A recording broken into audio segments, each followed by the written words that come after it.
This is the True North Collective podcast, a gathering of unsugar-coated conversations on authenticity, created by the real-life documentation of everyday humans fearlessly finding their true north. Welcome to Season 3 of the podcast. Hi, I'm Rachel, and I'm early voting tomorrow, and you should too. Go vote. I have very noisy neighbors, and Snyder's pretzel balls are my new road trip must-have snack. I'm Emily Kirkwold, and I don't like ketchup or mustard. I played the viola in middle and high school, but you don't want to hear me play right now. And I was a grand marshal in a Disneyland parade. Hi, I'm Jenell.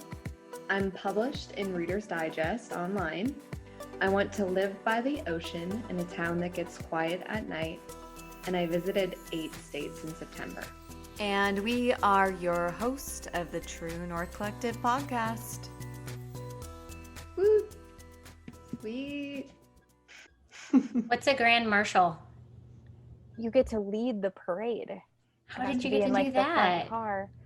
My mom and I we went there when I turned 16, and we were just sitting outside really early one morning, and some guy came up to us and was like, "Hey, do you want to be in the grand marshal in the parade today?" We're like, No way. "Yeah." It was That's really so cool. So were you in a car? Yeah. And did you just They get to like sit there and announced wave? us, and yeah. That's cool. insane. How long was the Super parade? cool. I don't know, maybe 10 minutes, like pretty short, like in the middle of the day, but That's so cool. it was really cool. Did they felt really give you special. like a crown or a baton or something to like orchestrate anything, or was it just but waving? they took our picture after, and I have like a little certificate of it. And That's so fun. yeah, we got to be in like the Grand Marshal car. So That reminds me when my first job outside of college, I was an executive event planner and I planned the commencement ceremonies, and we always selected a grand marshal from the faculty, and they got to hold this special banner. So, that's my only experience with grand marshals. That's awesome. pretty big honor. I performed in Epcot when I was, I don't know, I must have been 15, I think. My dance studio got to go down there. That was pretty crazy. You get to like see behind the scenes, and you're like, the magic is killed. Right. Yeah, it's like behind the special doors, and you're like, oh. But It's then we just, got like regular people that work yeah. here. Wait a second. Yeah. No, but they let us into, I don't remember the different parks now, but we got to go into whatever the park is that had the Tower of Terror. And we just went on it like 10 times, like just because there was no way there. So we just kept running and like getting back on it. That's so fun. I feel like the only thing I've done in Florida is got shit on by a pelican, like we've talked about in the podcast. Neat. Not as fun. No, not as fun. No fun accolades for me. Probably cried before going on a roller coaster and got pooped on. Yeah. Oh man. Emily, where do you live? In the Twin Cities, suburb Where? of Minneapolis. Osseo. I know of it. I used to live in St. Louis Park. Oh, okay. Oh, yeah, Yeah. that's not far at all. So, Yeah. yeah, near like Brooklyn Park, Maple Grove, yeah. Northwest Metro. Has it started snowing yet? Yes. Yeah. Okay. Yes, it has. Yep. How There's do you still snow on top of our pumpkins that are on our stuff right now. That hurts. My car, I just drove it from California to Wisconsin, and I'm not in Wisconsin right now, but it's there with my parents, and my dad sends me photos of it every once in a while. It was a cute little dad thing to do. And a week ago it had all the festive autumn leaves on it, and then he sent me one a day or two ago, and it was just covered in snow. I'm like, my poor baby has never experienced snow before. I love snow. Yeah. I'm such a winter baby. My birthday's in January. I just love What day in January? The 29th. Mine's the 21st. Ooh, Aquarius? Yeah. Ooh, ooh, ooh, ooh, ooh. Yeah. Right? Okay, well, my half birthday is in January. Not I'm a part of some. Yeah. Have you ever gone to the firm, Emily? No. Oh, okay. You got to check it out. I mean, do you like cycling classes or going to, well, I guess it's COVID right now, so maybe not. But someday, if you can go to the firm, it is like hands down my favorite studio that's in existence. Yeah. It's Cool. like just the coolest community ever. So All right, I'll have to note that. yes, have to check it out. Yeah, it's really cool. Mm-hmm. I bet if even with COVID, I mean, a lot of places now have things spaced out. They might still have like limited classes and Yeah, definitely check it out. That was one of the hardest things that I had to say goodbye to. And every time I can like plug it, I'm like, go to the firm because it's the best. Yeah. sweet. I haven't heard the firm of like, I mean, I've been there, but I haven't heard anyone talk about the firm in so long. So it's funny when you said it, I was like, the firm, where? Oh yeah.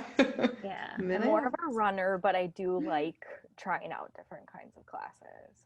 Yeah, they got a lot. Are you a road runner, trail runner?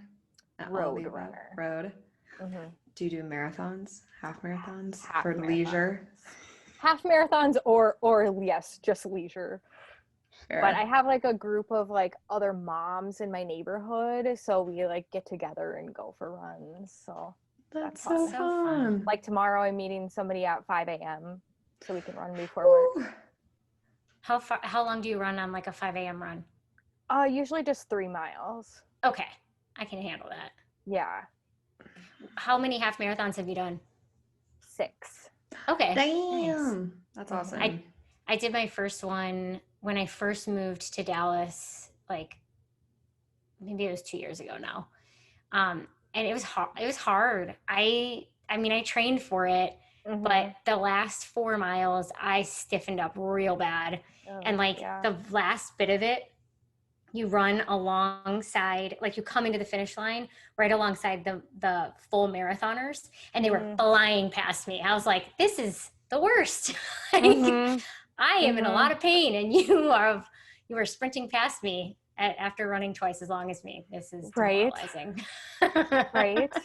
I don't know how some people are just such natural runners. No matter how often I train every year for the Ragnar, I feel like I don't get better. An average, slower runner, and I'm here to accept it and be proud. Yeah, I'm definitely in it to finish and not to place. Yeah. I think trail running is actually easier.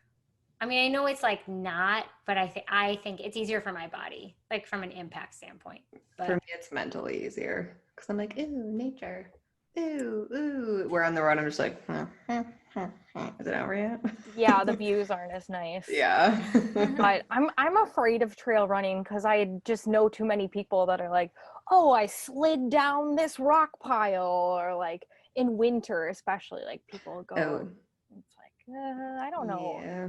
I think that's why I like it, because I was a dancer, so it's like I'm more so, it like keeps me in that I don't know, I feel like it just, that's how my body is. Like I just feel like I am able to like bounce around more and like kind of bob and weave with whatever the elements are, which is why I think I like it. But I don't know. To each his. I mean, whatever works for you, right? It's not like one's better or worse. Right. Exactly. All right. Should we introduce Emily? Yeah. So I'm saying Dr. Emily because I read that on your site, and Oh. hell yeah.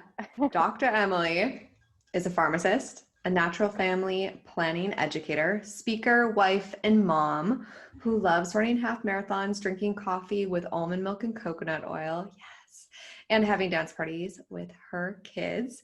She's also the host of Holy a Woman podcast, which I've listened to. It's hella interesting. So I highly recommend to check that out.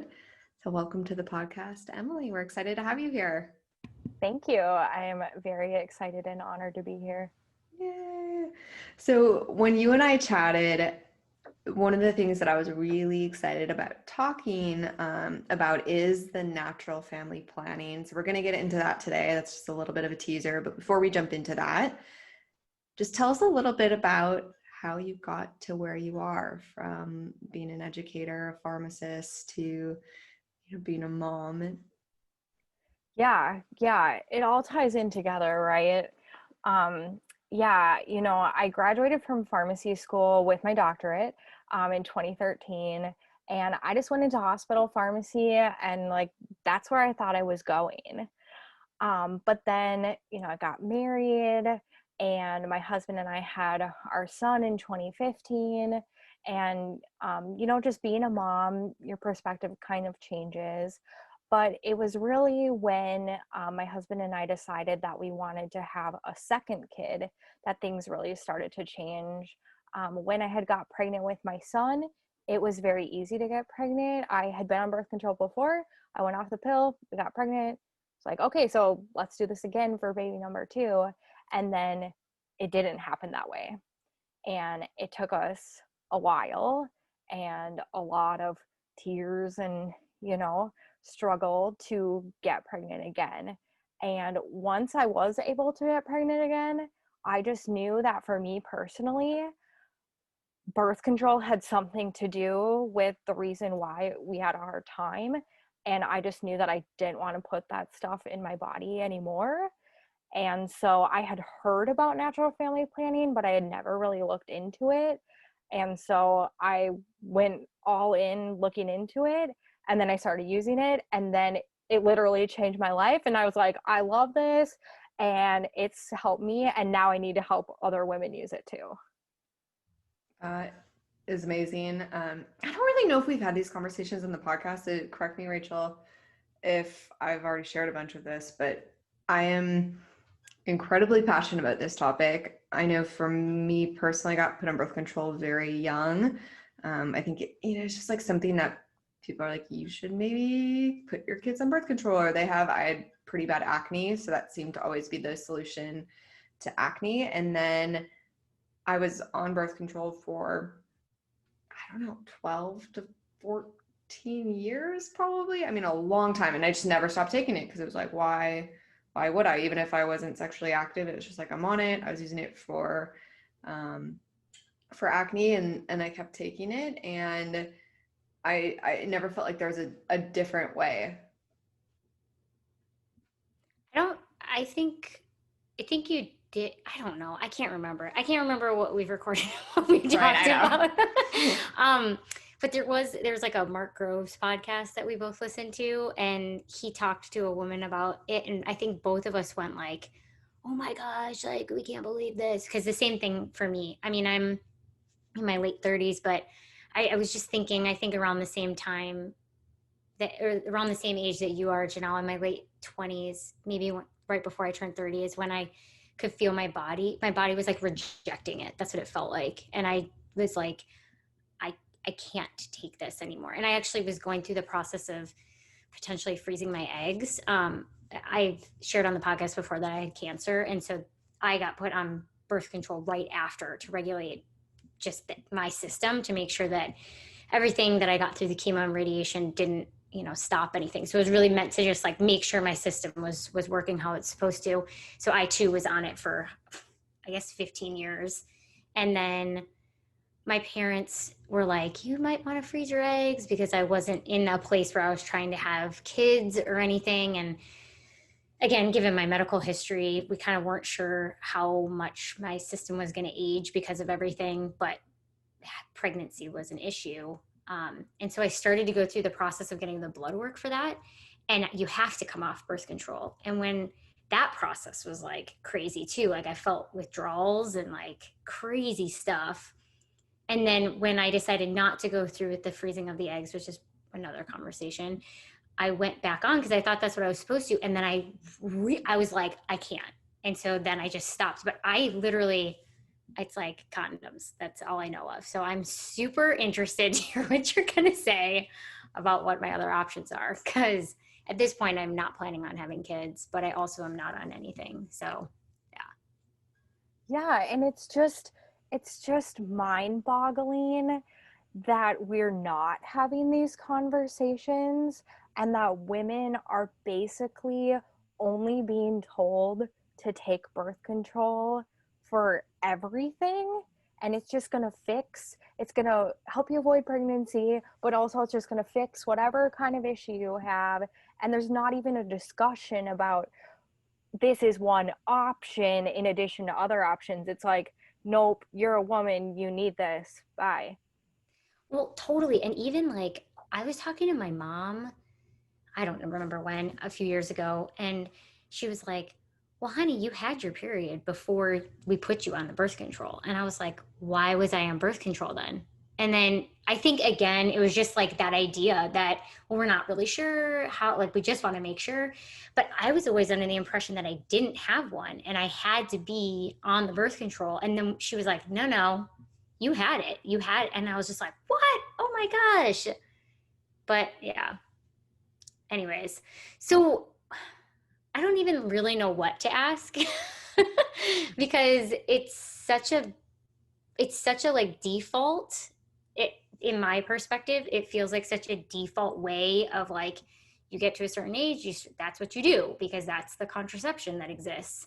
So how do people find out about other ways? Like, how do these conversations happen? Right? Yeah, you have to have a physician that's open enough to talk about natural options, which unfortunately our traditional medical system is not very well set up for that. Usually you get 15 minutes for your doctor and she's got to do her whole exam. And so then you got to find a natural family planning educator, a naturopath. There's some chiropractors I know that educate about fertility awareness or natural family planning. But I think a lot of women end up finding out because they just know that they need to figure it out. And then it's doing a lot of research and hoping that you figure out something right, or talking to enough friends that knows another friend. So that's a huge part of my mission, is just let's get this message out there. Let's be having these conversations so that women do know where to go to know their options. That's so true. I don't think I said this in my original spiel, but I think 3, maybe 4 years ago, I finally did go off birth control because I'm just like, I've never been an adult and not been on birth control. I mean, heck, I like basically was on birth control in all my teenage years too. And I recently went to a physician, and I mean, she was great, but we had the conversation, and of course, people are like, well, what are you using for birth control? Like, how are you preventing pregnancy if that's not what you're going for? And she did like provide me with options, but they're basically all hormonal birth control, or it's like a copper IUD, which I've heard mixed reviews on too. And it's like I knew I just didn't want to go back on it.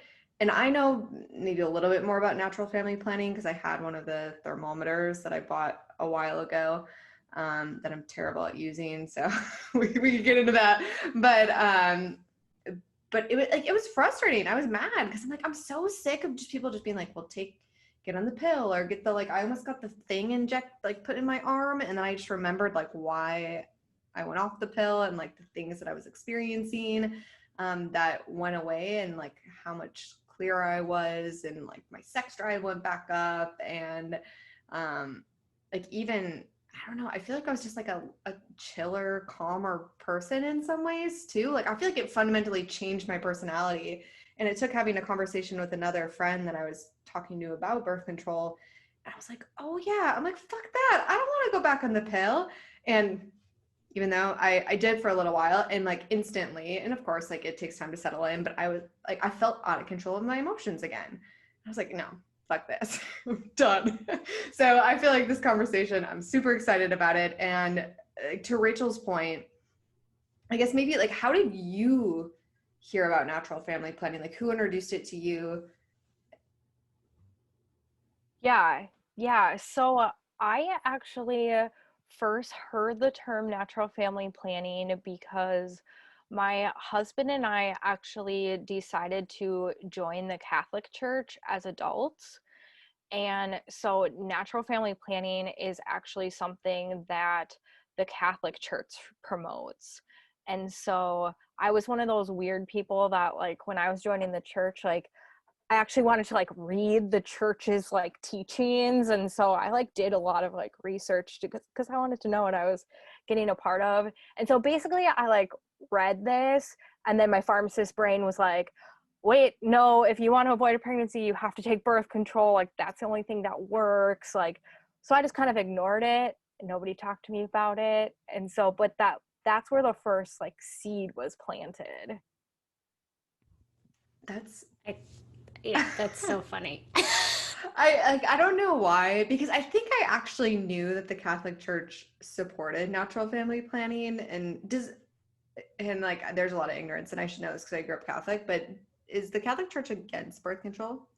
Is Yeah. that why? Okay. Yeah. So I guess that would make sense, but that's so interesting.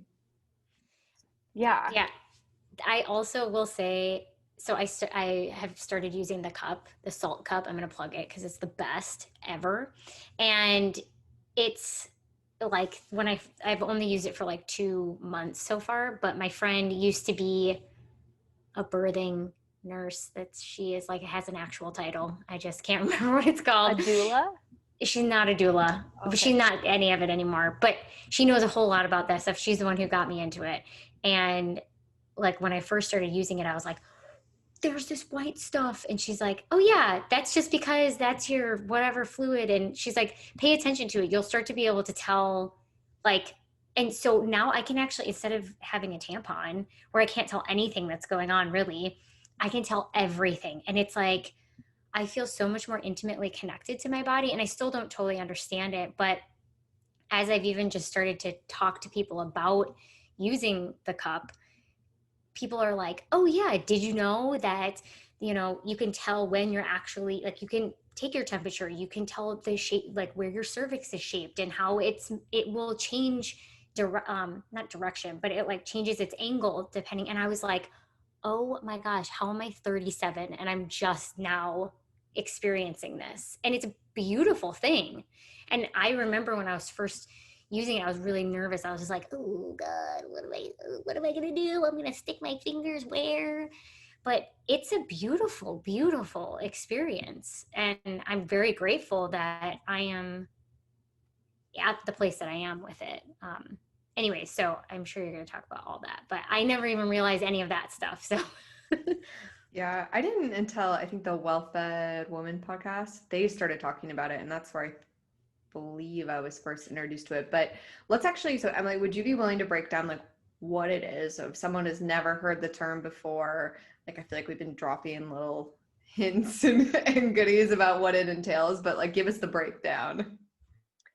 Yeah, so natural family planning, the other term for it that's commonly used is fertility awareness, is recognizing your body's natural signs of fertility, and we can get into what are those signs, and then keeping track of those signs and then using that information. So, and either using that information for monitoring your overall health. So, actually, the American College of Obstetrics and Gynecology, ACOG, has called our menstrual cycles the fifth vital sign, and it can give us a lot of information about our overall health as women. But then also it can be used either to avoid a pregnancy naturally or to optimize timing for achieving pregnancy. okay, I know that there's more questions, but how does somebody go?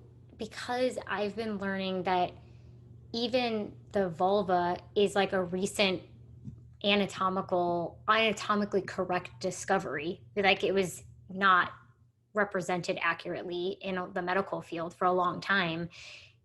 How do you go to somebody who knows how to have these conversations or can? Like what training do they have to have? That's a good question.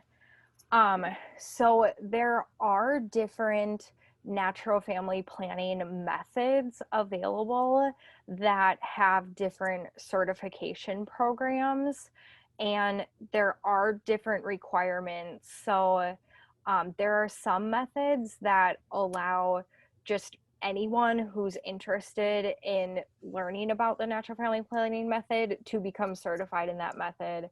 There's other methods, like the Marquette method is the one that I'm certified in. They only certify healthcare professionals to be instructors. So you just have a little bit more of a healthcare background to be able to bring that into your instruction. It's just wild because if it's the fifth vital, would you say the fifth vital sign for Yeah. women? Like how, like that should just be a standard understanding. Right? And it's like, well, why aren't we learning this just in health class then? Like, Yeah. why didn't I ever learn about cervical mucus? Right. Thank you.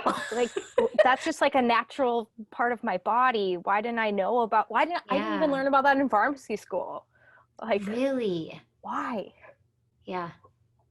That it's just like it's so wild. And that like even if you think about that too, like we're all fortunate and hopefully we're helping to spread the word and pass it on, but we're all fortunate because at some point in our life someone did talk about it and we're like, "Oh, what? What is this thing?" But so many people don't. And like what if you knew that from a younger age? Like how would your relationship with your body change? How would your sexual relationships change if you had more respect and understanding of your own body versus being like, oh, like I don't know. I remember even when I was younger and it was like, oh, well, there's like stuff down there, even then like sexual encounters, and it's like, yeah, this is all natural and normal, but no one ever talked about it. So I would feel really insecure about very normal things related to my body that are actually beautiful and interesting and informative. And I just wonder too, with the amount of women that struggle with fertility and getting pregnant and just hormone issues, like if we were taught as girls to monitor our cycles, then if you're paying attention to your cycle every month, then you would be able to see when is something off and start looking into that sooner than just be taking a pill that is shutting down the way that your body was made to work and then just ignoring it basically until you decide that you want to get pregnant. And then it's like, oh, wait, my body's screwed up and I probably could have known about that 10 years ago. And now I'm like feeling pressured to figure this out because I really want a baby right now. Preach.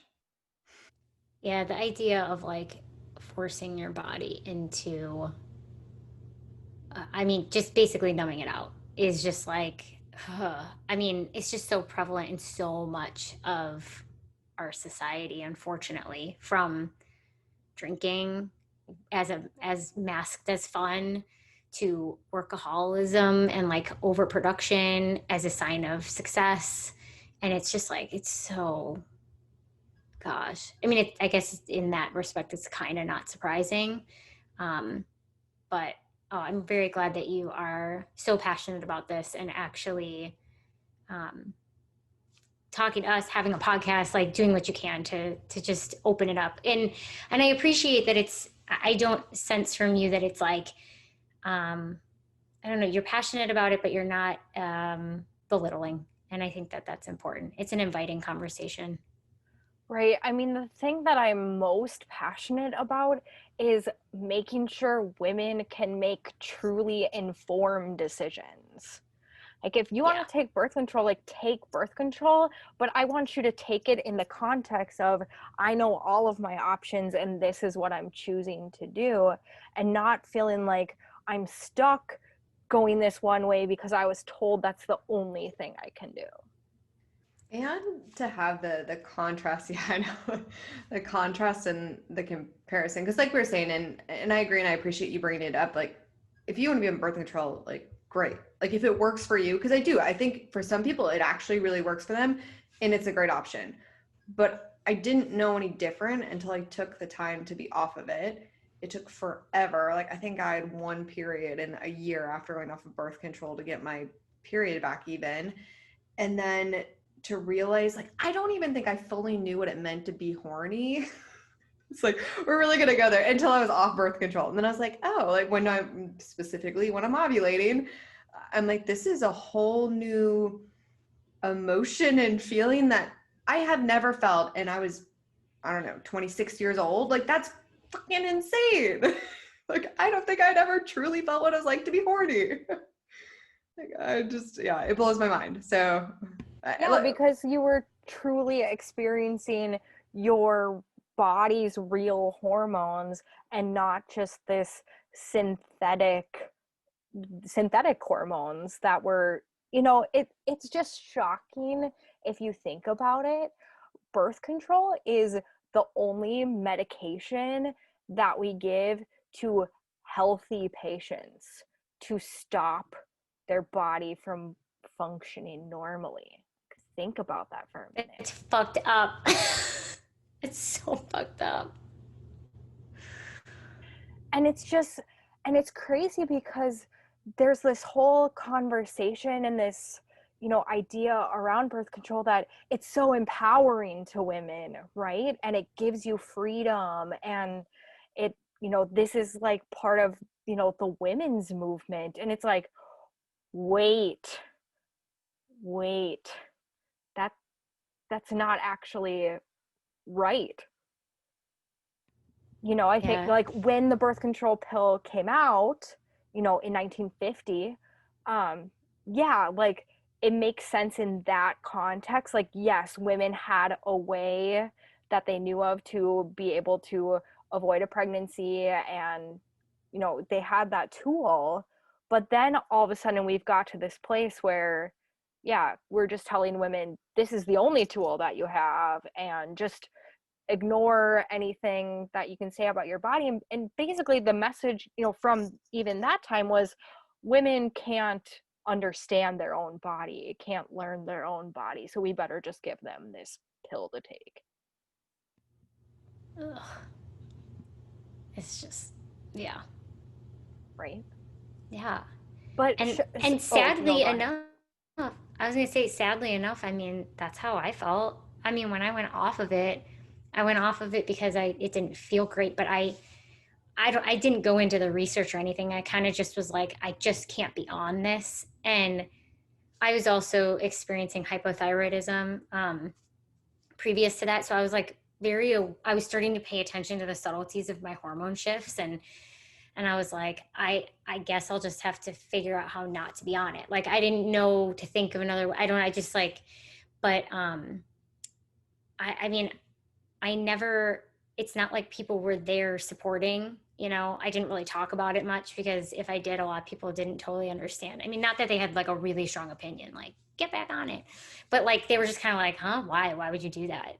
And they would suggest other things like get a, what is it? IUD. I just want to say DUI. IUD. It is not Yeah. DUI. IUD. IUD. Yeah. But, yeah, I kind of lost my train of thought there, but it is interesting. It's, Well, and I think we sweep the side effects under the rug as well. And again, I fully want to acknowledge that for some people it works and there aren't little side effects, but because we're being put on it, and I can speak from my experience, like, but because I was put on it so young, I didn't even know I had the side effects until I stopped. And again, like I think it truly fundamentally changed my personality slightly and who I was and how I was triggered. And like, that is wild to me that I lived that many years, and it probably wasn't like crazy, like a crazy big change, but still I lived that many years with something that, Rachel, to your point, was numbing my body out in certain ways, and also like having me react and being triggered in other ways. And like, I didn't know there was a difference, or that other people had experienced that. Like, I had no idea that low libido was a side effect of birth control pills. No idea. Or that, I think I just read the other day that 40% of women experience like pretty severe mood swings or depression. And like, I feel like those are the things we don't talk about when it comes to going on birth control. It is the default option. And and maybe you all, if you had a different experience, please let me know. But I was never educated on that stuff. Like, I remember being like, oh, it might increase your like chance of getting a blood clot and a heart attack if you're a smoker. But no one talked about like, you're never going to be horny, or this could potentially make you moodier, or it can put you in a depression. Like, what? yeah. Well, and I remembered what I was going to say, which was what Emily, you were saying was, that it's like it's considered like, oh, you can't possibly figure out what is going on with your body. It's just too complicated. Um, and I have felt that way. That's why I used tampons. Like, I didn't want to think about it. I didn't want to know. It's weird. It's just like this thing because I'm a woman, and like thinking about even naturally conceived. I know we had someone on our first season who is my good friend from college, and she started talking about how she was taking her temperature and doing all this stuff, and was like paying attention to the fluids. And I was like, what? God, this seems like a lot of work. And like, but it is kind of, insulting to self to be like, oh, you don't have the time to pay attention to this like magnificent system that you have that is like keep alive and doing incredible things and can create life, and you can't pay attention to a few markers to be able to like keep it alive. Like that seems just crazy as I'm like sitting here with it. You can count your steps. Yeah, and your calories And your calories, yeah. You bet. and your reps. So what are the markers? Yeah, so there are 4 main signs of fertility that our bodies give us.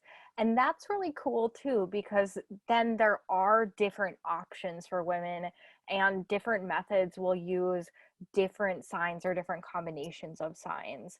So the first one is the one that's been studied the most, and what you alluded to, Rachel, is cervical fluid. And so this is a normal fluid that's produced by your cervix. And during your time of ovulation, your cervical fluid will get very clear in color and very stretchy and very like slippery or wet feeling. And so just when you go to the bathroom, after you wipe, pay attention to what's on the toilet tissue, and you can pay attention to, is there fluid there, and then what is the quality of that.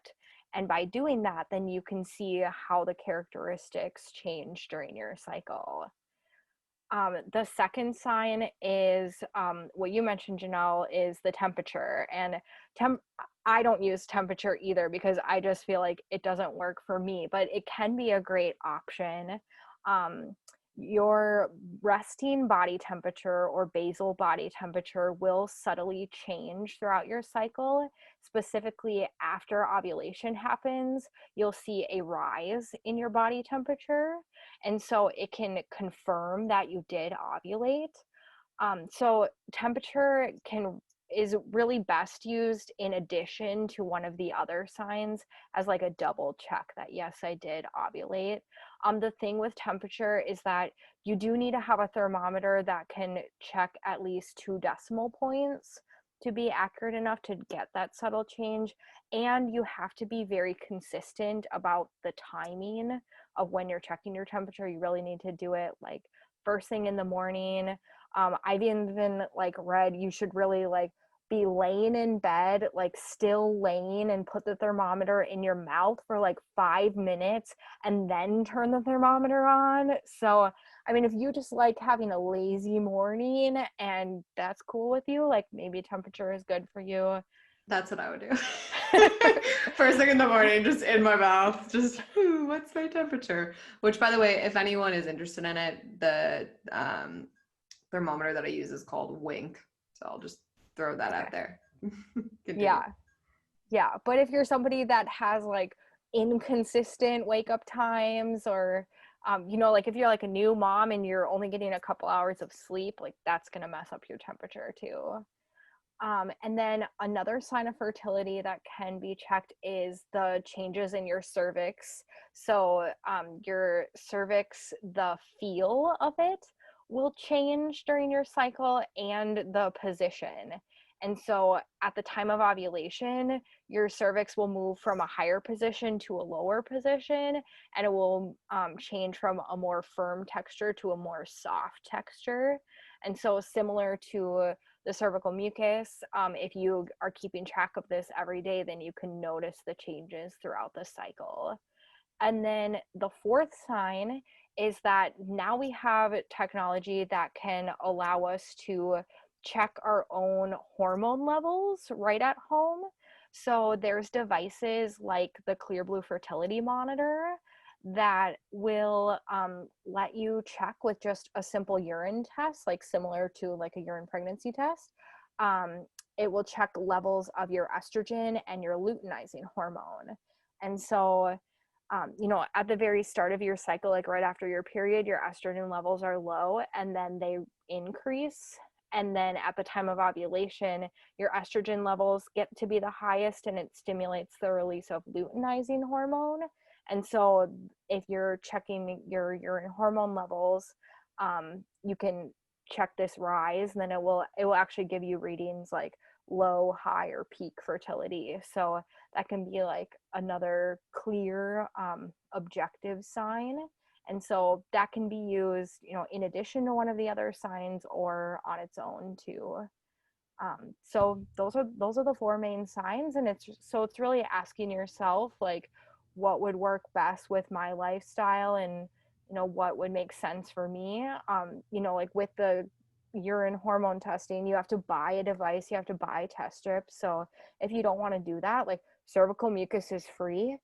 You just have to be able to pay attention to your body and be willing to, you know, look at this fluid that's coming out of you. But like you said, Rachel, like once you start doing it, it is pretty amazing to know what your body is doing.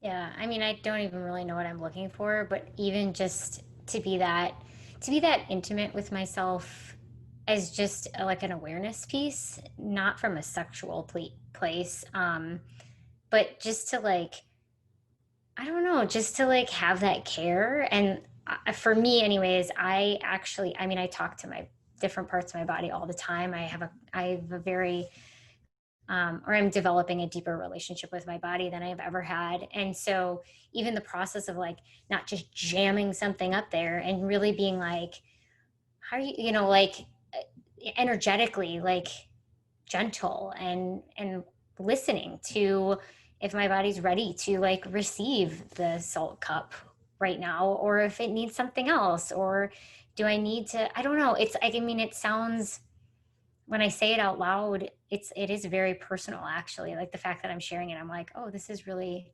vulnerable, but um, that's changed. It's changed for me. And it feels really good to be treating myself that way and to be paying attention and giving it what it needs and not just forcing it to do what I want it to do, but to really listen and to what it needs.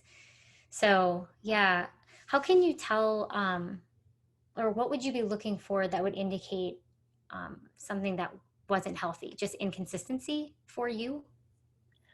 Yeah, inconsistency, or you know, when you know the signs that specifically indicate ovulation and you're not seeing those signs, then that could be a sign that you're not ovulating.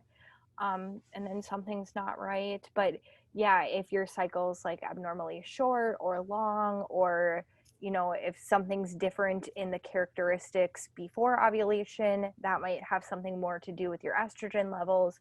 If it's after the time of ovulation, it might have something to do more with your progesterone levels. And the thing that came up for me as you were talking was like, okay, the more aware I get about my body, because this has happened before, and I am not poo-pooing Western medicine, at all. Um, and there's been times when I've self-advocated where I've had some doctors almost not take me seriously. And so I guess my question is, what do you suggest in terms of being able to advocate for yourself in some of these conversations when I am paying attention versus just like the once a year where I'm getting my pap smear, to be able to be like, hey, this is what I'm noticing, and to have it be taken seriously, I guess. Yeah, that's a great question, and one that I get quite a bit because I've had that experience too. Like even OBGYNs that I like, but are just like, well, yeah, what are you doing for birth control? Like, oh, you're doing something natural. Like, okay, good luck with that.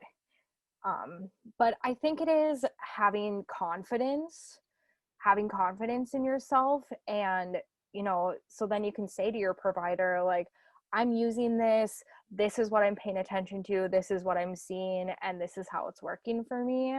I think just going in there with that is a big first step. Yeah, that's usually how it's worked with the other areas of my life too. um yeah. And I I have. think, and then I think too, you know, especially if you are very motivated to avoid a pregnancy, or if you have some kind of, you know, medical concern where you really are wanting to avoid pregnancy naturally, if you are following a specific method, if you're working with an instructor, like those are things that you can bring up to like listen, I've looked into this, like, this is what I'm doing. There's actually like research out there, medical evidence for different natural family planning methods, but a lot of healthcare professionals aren't aware of those. At least that's been my experience. I was going to ask too, because I think one of the things that has stopped me from trusting in this more consistently, and even me reconsidering going back on birth control, is just my body like getting back into its rhythm. I mentioned it took me a long time to get my period after I stopped birth control, and I feel like now it's more consistent. But do you find that people you work with have a consistent period that actually does, like, their cycle time stays consistent? Or do you work with people where it's all over the place? And if so, do you approach that in a different way? Because sometimes I wonder, I'm like, do I even ovulate every month? Like, I don't know, are you supposed to ovulate every month? I'm gonna say supposed to in quotes here. Like, I sometimes I don't even, I'm like, I don't know, like, is this normal? Is my cycle time normal? And it has been really inconsistent most of my life. So I don't feel like I've either paid attention or have metrics to compare it to for me. Yeah, those are good questions. So let's see, what should I say first?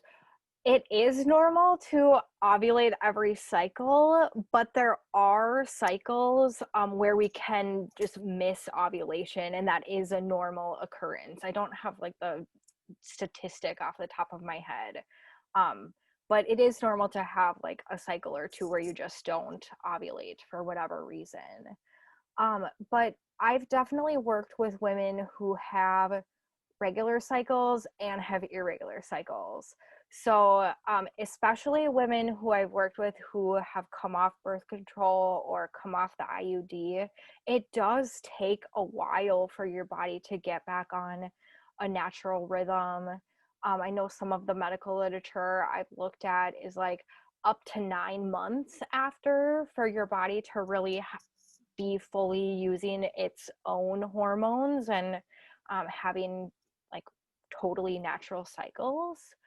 But then I've had other women that have come to me like they are getting married and have never had intercourse before and want to learn natural family planning, like never had birth control before. And so those women, I would say a good handful of those women then I've seen have more regular cycles. But then it has been interesting, a couple of women that I've worked with who, haven't had hormonal contraceptives before, notice like, yeah, cycles of different length, or that the ovulation day varies a lot. And then that is where, it triggers more questions like, should we look into this more? Should you get some more lab testing? Like, let's figure out why this is happening.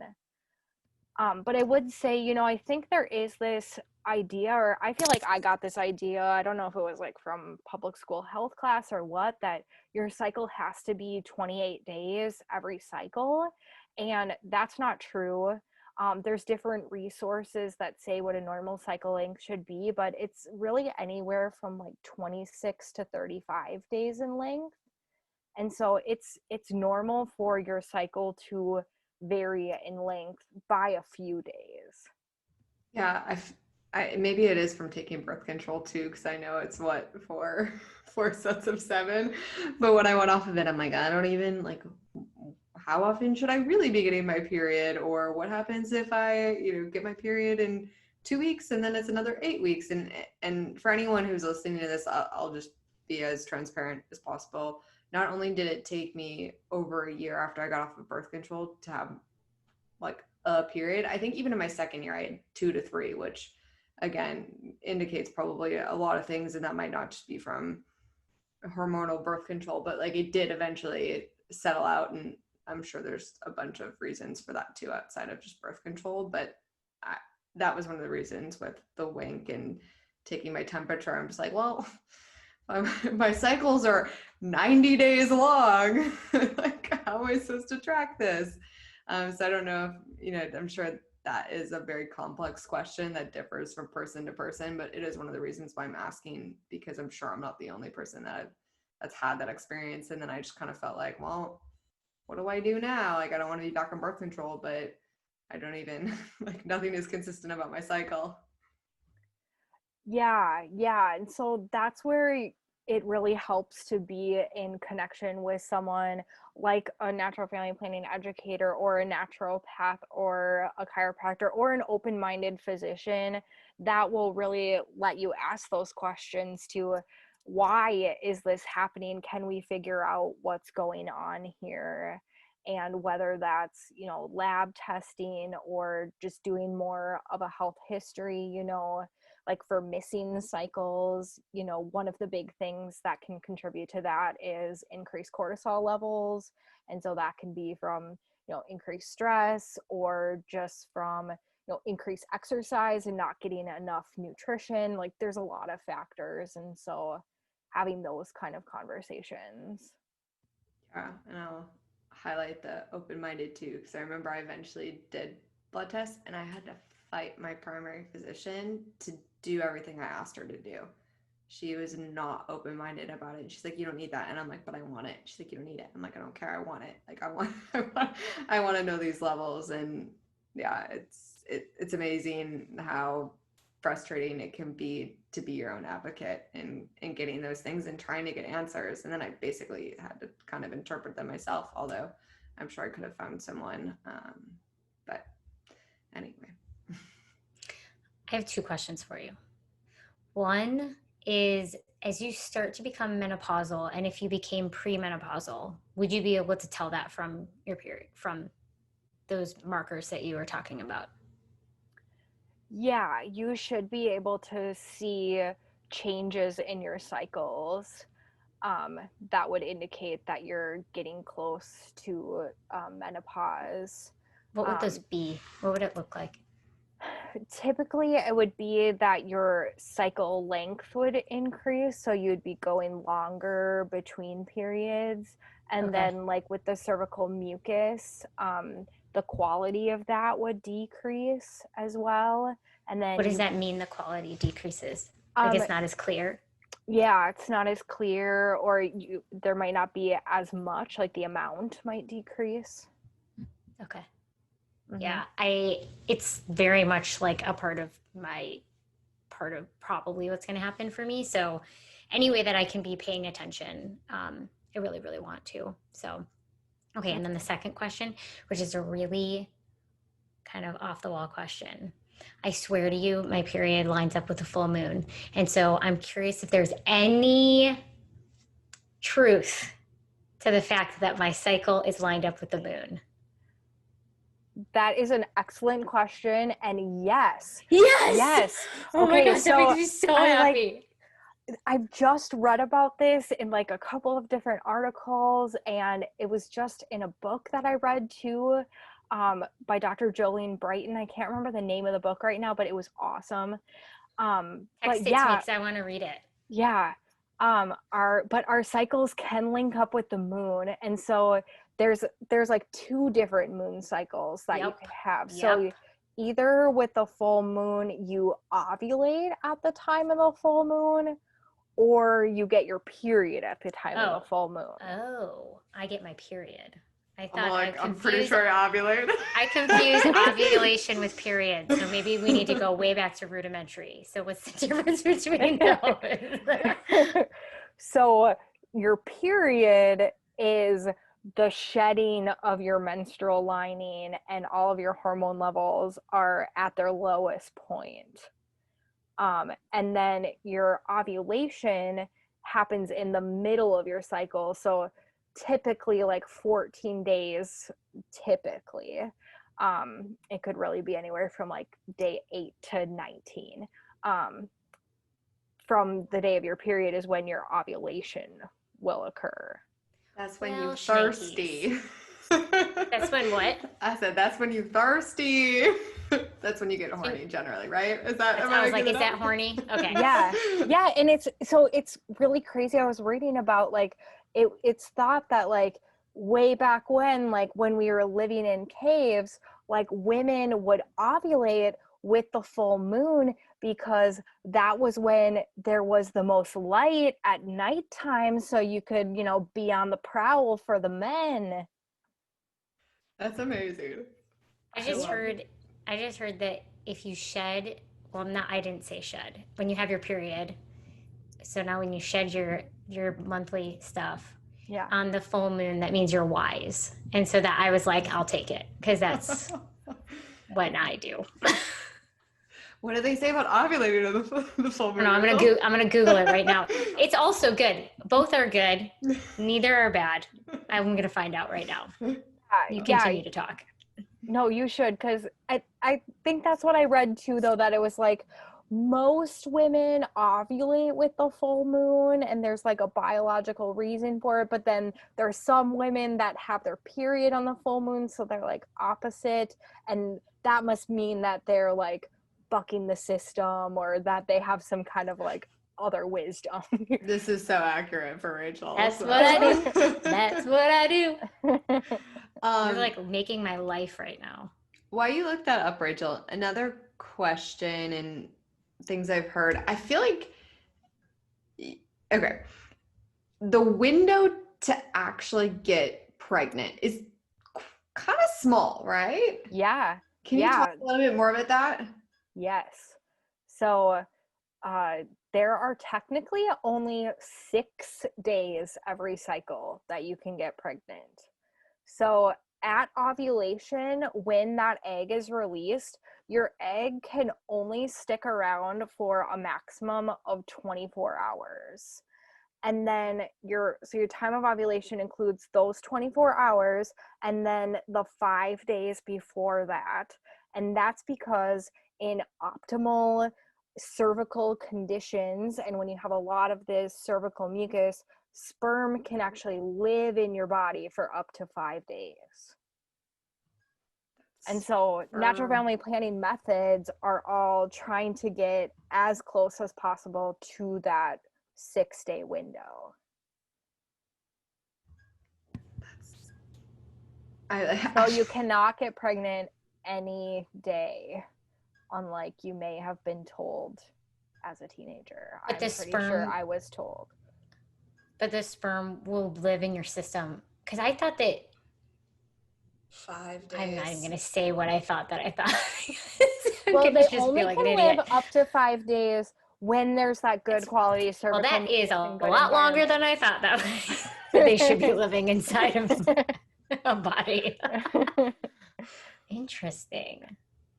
Wow. So many things. Okay, so someone wants to do natural family planning. They choose a method, and you gave them 4 options. And then do you recommend, I guess, you just start to track? And do you like use any tools to track? Like, are you just journaling and writing it down? Like, what does it actually look like to put it into practice? Yeah. So I really love a good old-fashioned Excel spreadsheet. Upload that thing to Google Sheets, then you can have it on your mobile device. Share with your partner.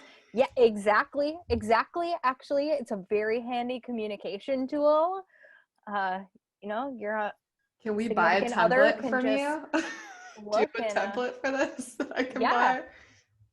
Okay, might hit you up about that. For sure. Yeah, but just keeping track.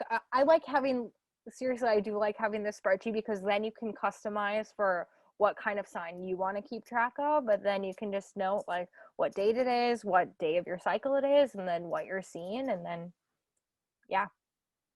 then you're keeping track. And then, use one for each cycle, and then you can compare your different cycles or notice if there's different inconsistencies.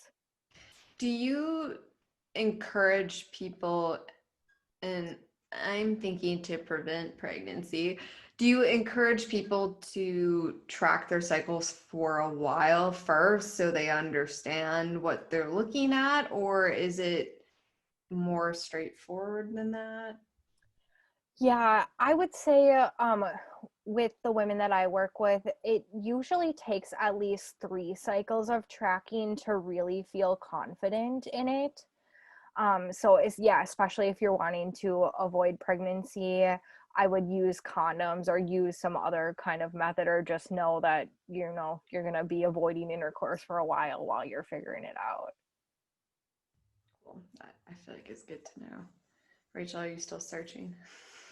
Yes, I can't find it. Hold on. That's okay. We're just gonna say that we're just super desirable sexual beings. Right? That's gonna be my interpretation of ovulating on the full moon. And I would turn Yeah. into a Yeah. werewolf. I turn into a vixen. Oh, the I mean, the this book one's is called Beyond the Pill by Dr. okay. Jolene Brighton. Sweet. It's I don't. super fascinating. I definitely want to read that. What I found here, it says if you're a white moon woman, which I think so I'm confused because now I'm like, oh yeah, okay. If you're a white moon woman, that means you bleed when it's a new moon. Then you're tapped out energetically and have given the month your all. It's you time. I don't feel like this is right. I'll try to find it before we do the show notes. Cause I remember seeing some article and it was like, I wish I could remember what the new moon one was. I can't remember off the top of my head. So I'll try to find it. I'm also, Yeah, I know. I just saw an article like on Instagram, I think, that was about the moon That makes cycles sense. and menstrual cycles. Yeah.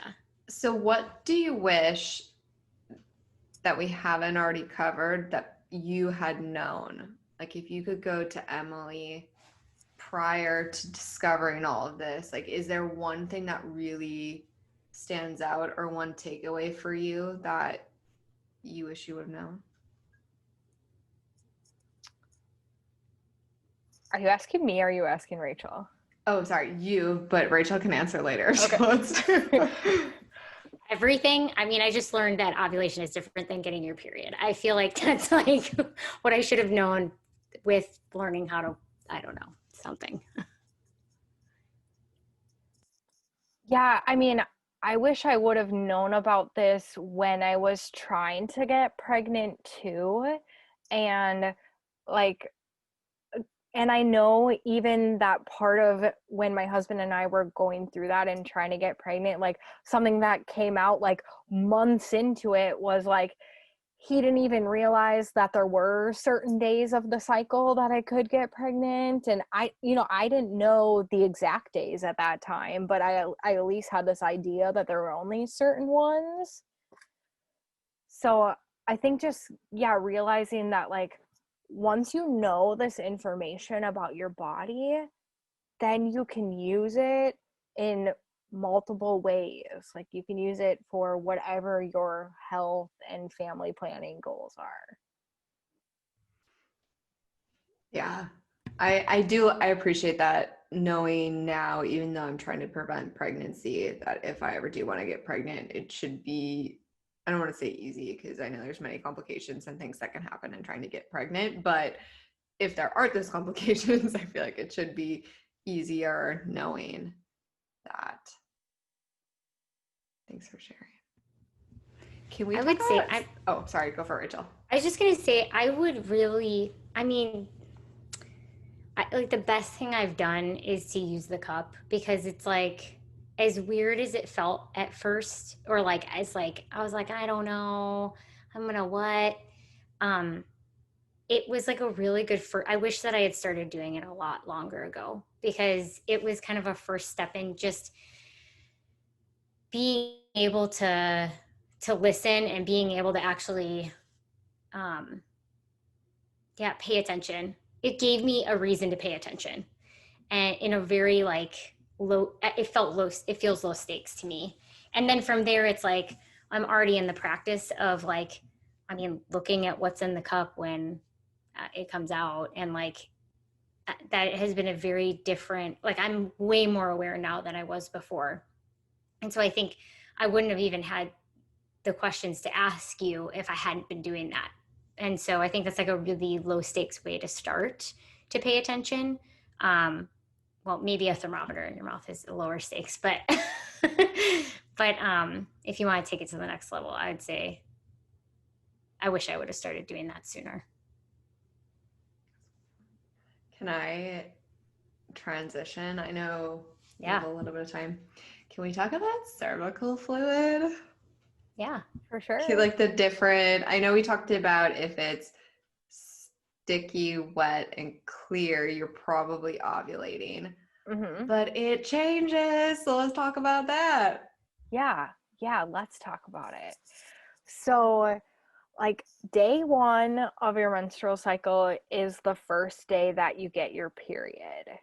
And then after your period is over, which it's usually around 3 to 6 days, then you usually don't have any cervical fluid. And then when you start seeing cervical fluid, it will usually be minimal. It will be a more cloudy color, and it will be more of like a gummy kind of texture, um, or just have like a very little bit of stretch. And then as the days go on, getting closer to your ovulation, you'll see more stretch. You might notice that like part of it is more cloudy and you see a little bit of that clear color. Um, and then at the time of ovulation, you'll really see this noticeable change of more clear in color and really more stretchy. Like if you're willing, like actually like pick up the cervical fluid from your toilet tissue and like stretch it, and you'll see like at the beginning of your cycle it's just a tiny bit, and then like at ovulation it's like a good amount. And then after ovulation, you'll see it go back down, and then you'll see very minimal to none, and then you get your period and it'll start over. So this is just like really putting it out there. So I call it leaking when I'm leaking, and that's probably when it's clear and I'm ovulating the most. And I'm like, what's happening? I can't stop it from coming out. What's going on? And that's so crazy. Yeah, because you should see more amount of it Yeah. coming at the time of ovulation. So what is it? What's a normal amount? That is a great question that I don't know. Okay.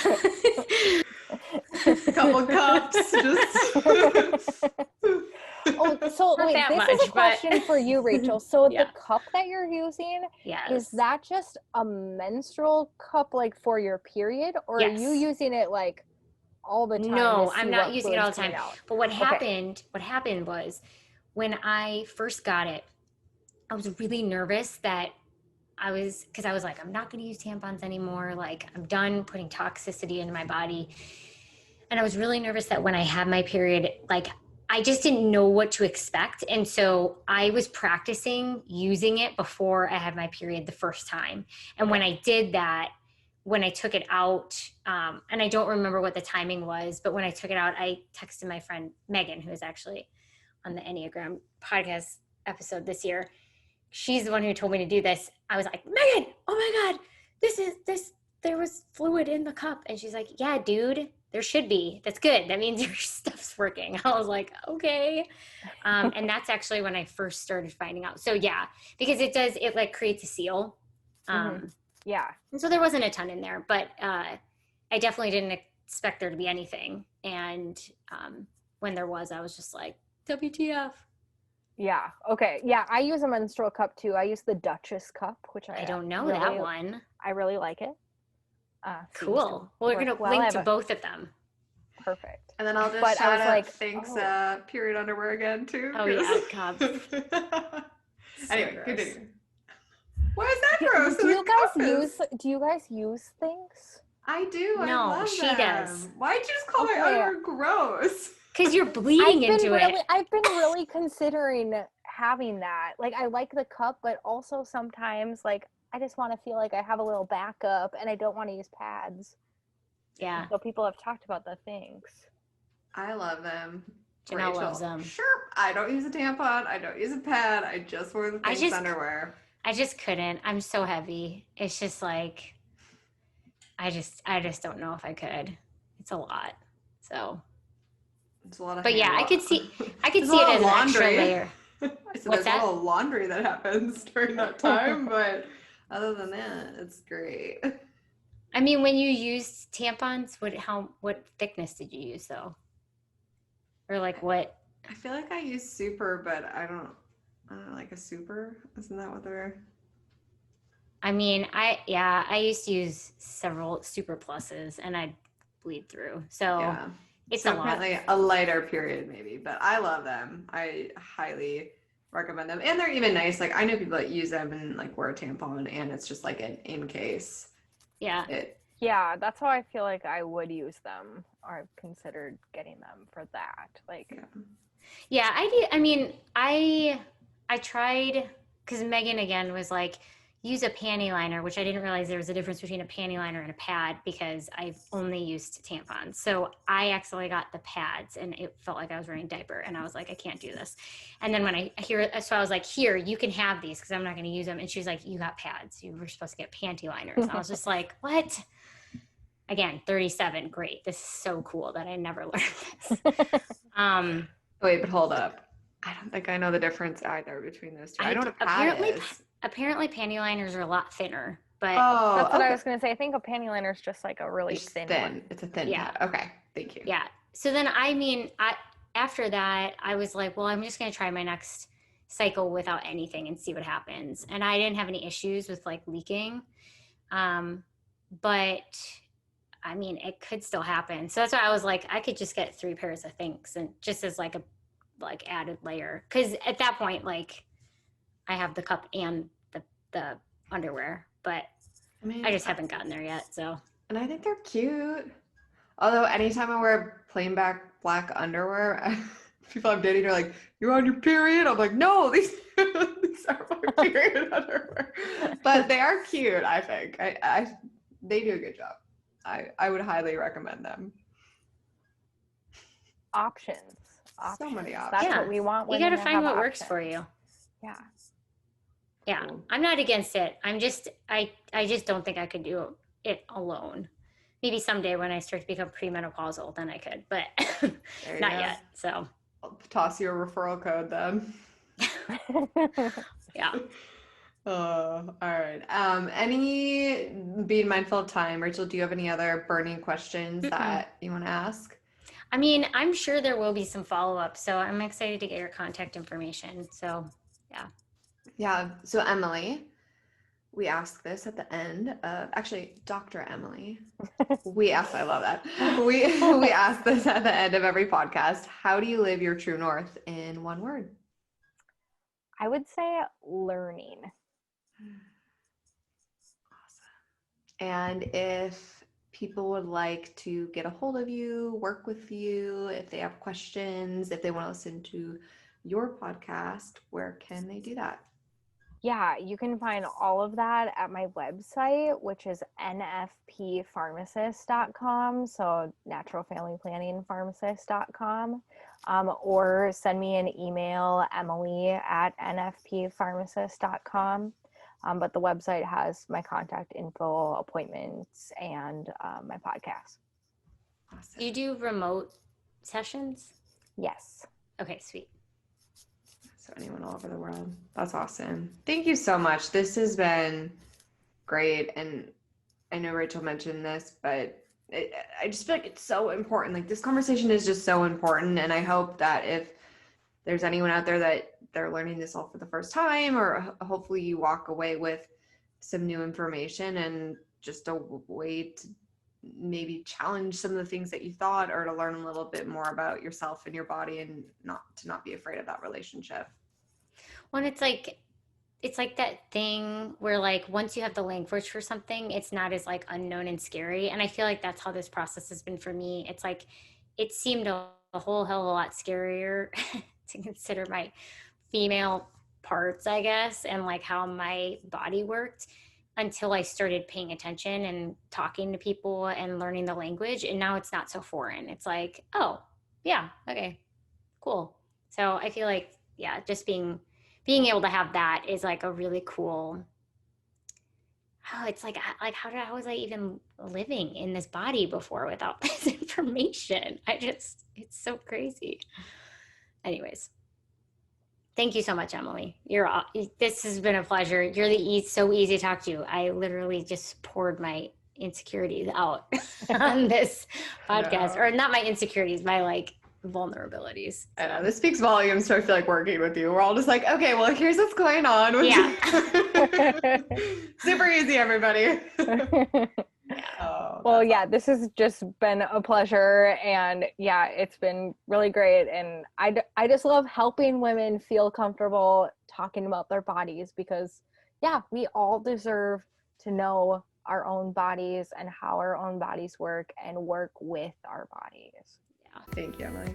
Thank you. This has been another episode of the True North Collective podcast. For more from Rachel and I, check us out on the gram at the True North Collective _. And if you liked what you heard, please consider leaving us a review wherever you are listening to this podcast. Until next time.